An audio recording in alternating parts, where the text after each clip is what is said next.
Hello everyone, this is Gaurav here and welcome back to the channel. इस video में हम लोग बात करने वाले हैं कि जो आप लोग का 13 और 14 फरवरी को पेपर होने वाला है इंग्लिश कोर का, उसमें क्या क्या क्वेश्चंस आ सकते हैं 3 नंबर में, यानी 3 मार्क्स का मोस्ट इंपॉर्टेंट और मोस्ट वायरल क्वेश्चंस करने वाले हैं। तो शेयर कर दो सारे अपने दोस्तों तक कि बहुत ज्यादा इंपॉर्टेंट होने वाला है और ऐसा भी हो सकता है। ठीक है, आप देखो, हम जो बोल रहे हैं उसमें से ऐसा कुछ होगा, तभी जाकर के हम ये चीज बोल रहे हैं कि ऐसा हो सकता है कि इसी में से आपको क्वेश्चंस देखने को मिले एग्जाम का पेपर में। ऐसा हो सकता है, ठीक है, गारंटी नहीं दे रहे हैं, लेकिन हो सकता है कि यही सब क्वेश्चंस आपको देखने मिल सकता है, क्योंकि बहुत इंपॉर्टेंट इंपॉर्टेंट सवाल करवा रहे हैं। ठीक है, तो वीडियो के अंत तक बने रहिएगा, वीडियो को बीच से छोड़ के मत जाइएगा, क्योंकि बीच से छोड़ के जाने से नुकसान आपका है, मेरा कुछ नहीं नुकसान है। ठीक है, तो चलिए बिना देर के वीडियो को शुरू करते हैं और जल्दी जल्दी पढ़ते हैं और खत्म भी करते हैं। सबसे पहला जो सवाल है वो ये है कि why did Sophia wrinkle when Geoff told her father that she had made Danny Casey? बोलता है जो सोफिया थी वो क्यों चिड़चिड़ा उठी जब जियोफ ने उसके पिता को कहा कि मैं डैनी कैसी से मिलने जा रहा हूँ। देखो, Sophia wriggled as she knew her father would scold her for having such wild fantasies like meeting. Sophia को पता था कि उसका जो पिताजी है वो जो ये फैंटेसीज का दुनिया, ये जो काल्पनिक दुनिया, इससे बहुत चिढ़ते हैं, उससे गुस्साते हैं, like meeting Danny Casey. Sophia's father considered her to be a day dreamer. Sophia's के जो पिता थे, सोफिया के जो पिता थे, सोफिया को बोलते थे कि तुम डे ड्रीमर हो, यानी तुम सिर्फ तुमको सपना पसंद है बस। She knew that he would not believe her meeting with Danny कैसी and he would be angry with her. उसको पता था कि मेरे पिताजी ये बात को सुनने के बाद वो बिलीव नहीं करेंगे, ठीक है, और वो उल्टा गुस्सा करेंगे कि तुम्हारा ये सब डेली डेली का नाटक हो गया है, कि तुम सिर्फ डे ड्रीमर है, प्रैक्टिकल कुछ काम ही नहीं करती है। ठीक है, चलो आगे। दूसरा सवाल क्या है, does Geoff believe what Sophia says about her meeting with Danny कैसी? क्या जियोफ बिलीव कर रहा था कि सोफिया सही में डैनी कैसी से मिलने गई थी कि नहीं मिलने गई थी? Geoff finds it hard to believe the story of Sophia's meeting Danny Casey. जो जियोफ था, है ना, वो बहुत जल्दी विश्वास नहीं किया था, वो हार्ड टू बिलीव, मतलब उसको बहुत समय लग रहा था कि सही में ये मिलने गई भी है कि नहीं गई है। ठीक है, he knew that her stories were never true and he could not believe this one also. Geoff को पता है कि सोफिया का कोई भी कहानी सही नहीं होता है, एक मनगढ़ंत कहानी होता है, और वो कभी भी सही बात नहीं बताती है, तो इसीलिए ये बात भी उसको विश्वास करने में थोड़ा खटक रहा था। किसको? जियोफ को। आगे, Sophia tries to convince him by even describing Casey's appearance. Sophia फिर भी उसको कन्विंस करने का प्रयास कर रही है, उसको बताने का प्रयास कर रही है कि तुम विश्वास करो, ये बताते हुए कि डैनी कैसी कैसे दिखता है, उसका अपीयरेंस को बता रही है वो। He might have believed her story partially because he tells about it to Jenny's brother Frank. Tells about it to Jenny's brother Frank. हाँ, वो थोड़ा थोड़ा स्टोरी विश्वास करने लगा था, लेकिन पूरा का पूरा नहीं। कौन? जियोफ। ठीक है, आगे सवाल क्या है, how do we know that Lewis Carroll was triumphant in his success of not giving interview? हम लोग कैसे विश्वास कर लेंगे जो लुइस कैरोल था वो इंटरव्यू नहीं दे करके सक्सेसफुल था? देखो, we know that Lewis Carroll was triumphant in not giving interview because afterwards he would tell the stories of his success in silencing all such people with much satisfaction and amusement. अगर interview दे देता तो राज का बात राज नहीं रहता और सबको पता चलता। वो चाहता था कि मेरा इंटरव्यू ना हो, हम अपने सक्सेस के बारे में सबको खुद बताएंगे, तो ये थोड़ा सा सरप्राइजिंग वाला मोमेंट रहेगा, ऐसा वो सोचता था। कौन? Louis carol. डन तो। हाँ, उसके बाद, what did Rudyard Kipling's wife has to say about Kipling's attitude towards interview? Rudyard Kipling जो थे, उनकी वाइफ ने क्या कहा कि वो इंटरव्यू देना क्यों नहीं चाहते थे?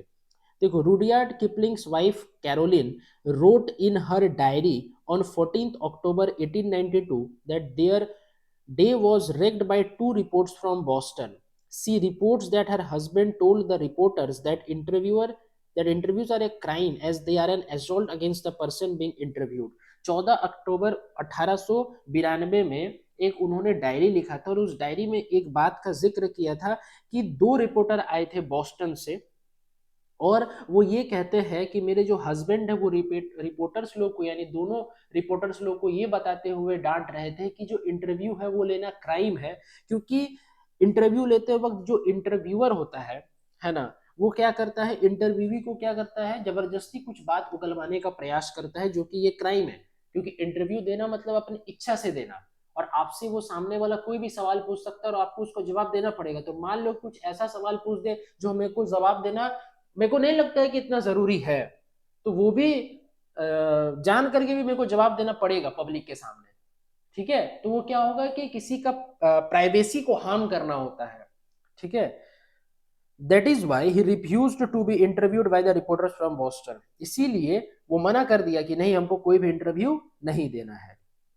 डन है, आगे बढ़ो। What advantage this the did the office boy think Subbu had, Subbu के पास ऐसा क्या एडवांटेज था कि जो ऑफिस बॉय सोचता था। देखो, the office boy thought that Subbu was in no way superior to him in talent और education, it was due Subbu's birth in a Brahmin family that he had got a lead over him. बोलता है कि office boy है वो ये सोचता था कि Subbu is in no way superior, कोई तरफ से वो मेरे लायक नहीं है और ना ही मेरा सुपेरियर हो सकता है, चूंकि वो एक ब्राह्मण परिवार से था इसीलिए वो मेरे ऊपर राज चला रहा है। ऐसा कौन सोचता है, ऑफिस बॉय सोचता है, किसके बारे में, सुब्बू के बारे में।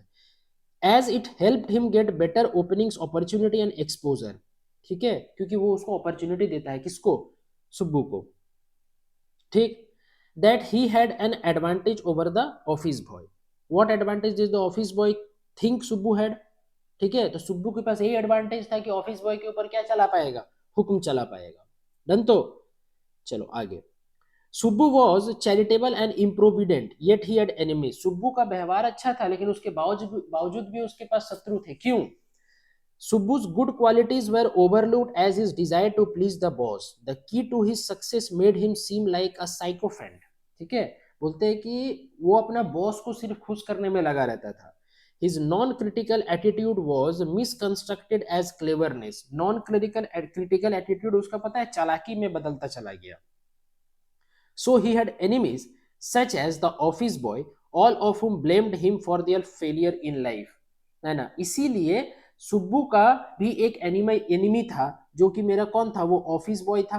ठीक है, जो सुब्बू जो था जिसके ऊपर राज चलाता था वो भी तो उसका एक दुश्मन था, क्योंकि वो जानता था कि वो खुद का बॉस को खुश करने के लिए ये सब चालाकी करता है। ठीक है, आगे ये सवाल पढ़ो, बहुत अच्छा सवाल है। How did the tiger king manage to retain his kingdom, और how did the Maharaja please a high ranking British officer. देखो, और ये दोनों सवाल एक ही है, दोनों का आंसर सेम होगा।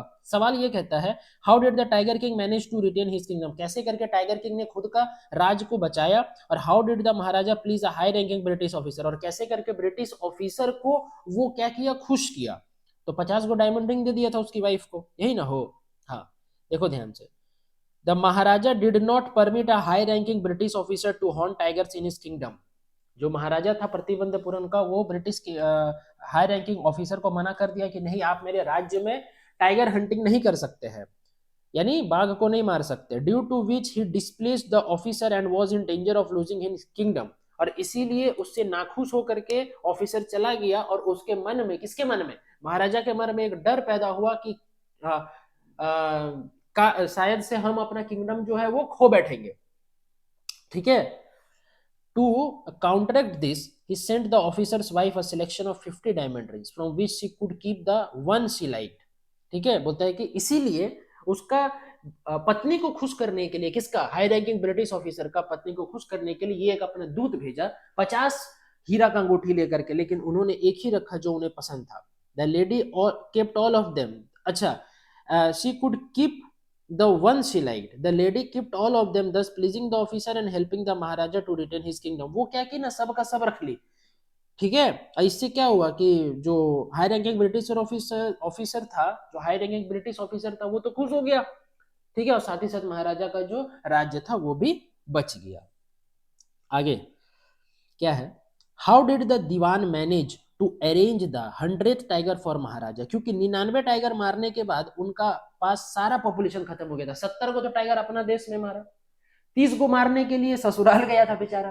ठीक है, लेकिन वहां पर भी 29 टाइगर ही मार सका, एक जो 100वां टाइगर था उसको दीवान जुगाड़ किया। तो कैसे करके जुगाड़ किया, देखो यहाँ पे, the dewan tiger was poor and weak. जो दीवान जो टाइगर जुगाड़ करके लाया था ना पीपल्स पार्क से, वो बहुत ही पुअर था, यानी खाने पीने में मिल रहा था, और वीक था, शारीरिक उसका क्षमता नहीं था।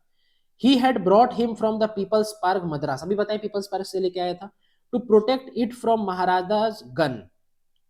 ठीक, कि भैया हमको ना मार दे, इच्छा अच्छा है, वो टाइगर ले आते, बाघ लेके आते, उसी को मार देना यार, ऐसा दीवान सोच रहा है। At midnight the dewan and his wife took him to the forest where the maharaja was hunting and left it there.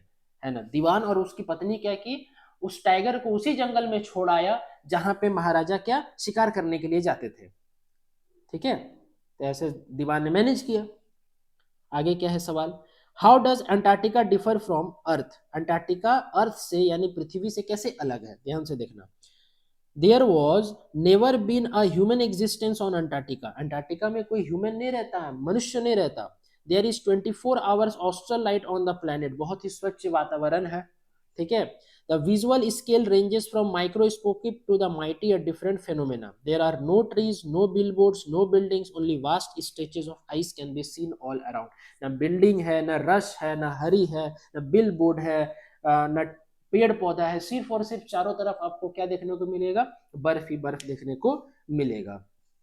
ठीक है, चलो आगे बढ़ते हैं। What qualities of Mr Lamb attract Derry to him. Mr Lamb का ऐसा कौन सा क्वालिटी है जो कि डेरी को उनके प्रति आकर्षित किया था, ध्यान से सुनना। Mister lamb does not let his physical disability destroy the happiness in his life. जो मिस्टर लैम्ब था, उनका एक पैर चल गया था, किसकी वजह से, वॉर की वजह से, लेकिन उस दुख को वो अपने जिंदगी पर हावी नहीं होने दिए। कौन, मिस्टर लैम्ब, वो दुख को अपनी जिंदगी पर हावी नहीं होने दिए। ठीक है, क्योंकि जिंदगी है भैया, है ना, कुछ भी मोड़ आ सकता है। तो लेकिन देखो, दुख सबका जिंदगी में है, लेकिन एक ह्यूमन साइकोलॉजी ये कहता है ना कि अब उस दुख में दुख से आपको बाहर निकलना ही पड़ेगा, समझ गया ना। तो वही चीज वो मिस्टर लैम बता रहे थे डेरेक को, जो कि 14 साल का लड़का था। He is not afraid of dairies face unlike other. वो डेरी का चेहरा से नहीं डर रहे थे जैसे बाकी सब डरते थे। The quality that attracted Derry most to Mr. Lamb was his tremendous patience as he listened to him. बोलते हैं कि सबसे ज्यादा आकर्षित डेरी को इस बात ने किया कि उनके पास इतना धैर्य है कि वो मेरे सारे बात सुन रहे हैं। ऐसा कौन सोच रहा है, डेरी सोच रहा है। He talked to him about things which mattered, things nobody else had never said to him. है ना, वो डेरी को बता रहे थे कि क्या चीज जिंदगी में सही है, जो कि आज से पहले डेरी को किसी ने नहीं बताया। ठीक है, तो ये सब चीज से डेरी क्या हो गया था, लुभा गया था, टेम्प्ट हो गया था, किसके प्रति, मिस्टर लैम के प्रति। आगे क्या है, in what sense is the friendship between Mr Lamb and Derry fruitful. आप किस सेंस में कह सकते हैं कि जो मिस्टर लैम और डेरी के बीच में दोस्ती था वो बहुत ही अच्छा था। देखो, the friendship between Mr Lamb and Derry help the latter get over his baseless fear. ठीक है, मिस्टर लैम्ब और डेरी का जो दोस्ती था ऐसा था कि इसके बाद अगर कोई फिजिकल इंपेयरमेंट वाला व्यक्ति मिलेगा तो उसको कभी भी क्या होगा, परेशानी नहीं होगा समाज में रहने के लिए। Dairy was inspired by mister lamb positive attitude towards life. Dairy mister Lamb का जो सकारात्मक सोच है जिंदगी के प्रति, उससे बहुत प्रभावित हुआ था। The old man optimism instilled in Derry the confidence to come out of his shell and face the world. जो ओल्ड मैन था यानी जो मिस्टर लैम था, उनका जो सोचने का तरीका था वो डेरी के अंदर आ गया था, और अब डेरी जो है पूरा दुनिया को भी उसी प्रकार से देखता था। In return, Mr. Lamb is benefited from Derry's company and is able to shed his loneliness, though only for brief moment. और डेरी के आने से मिस्टर लैम को भी एक बेनिफिट हुआ था, ये हुआ था कि उनका जो लोनलीनेस था यानी कि अकेलापन था वो भी दूर हो गया था और उनको एक अच्छा दोस्त मिल गया था। डन। तो आई होप आप लोग को वीडियो पसंद आया होगा। वीडियो पसंद आए तो वीडियो को लाइक कीजिएगा। मेरे चैनल में अगर न्यू है तो प्लीज चैनल को सब्सक्राइब कर लेना और बेल आइकन को प्रेस कर देना ताकि सारा वीडियो का नोटिफिकेशन आप तक पहुंच सके और सारे दोस्तों तक अपना शेयर करना। चाहे आपके दोस्त आर्ट्स, कॉमर्स, साइंस बैकग्राउंड के हो, कोई भी बैकग्राउंड के हो, कोई दिक्कत नहीं, क्योंकि इंग्लिश पेपर सबका होता है। तो चलिए मिलते हैं नेक्स्ट वीडियो में। नेक्स्ट वीडियो में कुछ हम लोग करेंगे क्या, ऑब्जेक्टिव टाइप क्वेश्चन, बहुत इंपॉर्टेंट 30 MCQ। नेक्स्ट वीडियोस इसी का अपलोड होगा, तो stay tuned in my channel and subscribe my channel for more videos. तो मिलते हैं नेक्स्ट वीडियो में, बाय बाय, टेक केयर।